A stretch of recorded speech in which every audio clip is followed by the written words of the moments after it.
Hearings are set to begin tomorrow in Washington on a sweeping list of reforms aimed at police departments across the country. Yeah, the Justice in Policing Act was introduced yesterday, 2 weeks after the death of George Floyd at the hands of Minneapolis police. News 5's John Kosick joins us. And John, this just came together.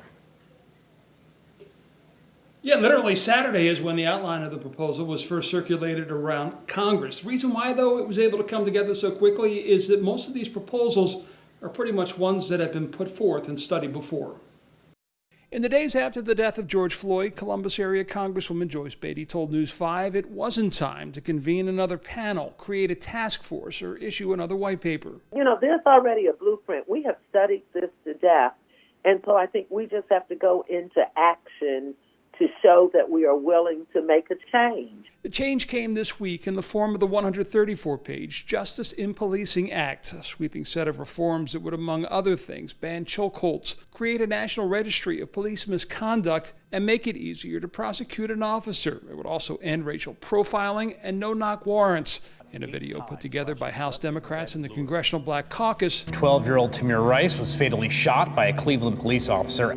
The list of names of those so familiar who lost their lives at the hands of police in recent years are scrolled across the screen with the title, America Deserves Justice, Justice in Policing. The bill is co-sponsored in the House by all 4 Democrats in the Ohio congressional delegation, including Congresswoman Beatty. We've watched what's happened across America.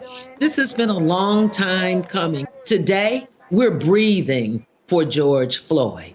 While the legislation does not deal with the growing call to defund the police, Senate co-sponsor Sherrod Brown, who is also pushing an end to Racial and Religious Profiling Act, believes there is a way to attach real strings to federal funding for law enforcement. Make clear to state and local governments, if you want this funding, you have to make sure it's going to used to protect communities you serve, not to be turned against them. The first hearing on this will be tomorrow morning at 10 a.m. in front of Judiciary. None of Ohio's Democrats sit on the Judiciary Committee, but 2 Republicans do, Steve Chabot and Jim Jordan. Jordan, of course, members, so look for him to play a vocal role. Yeah, and John, where do Ohio Republicans stand on this? Most of them have been pretty quiet on this issue so far. A spokesperson for Senator Rob Portman tells me that he's encouraged by the discussion that is taking place, but the solutions will need to be with a consensus and bipartisan support.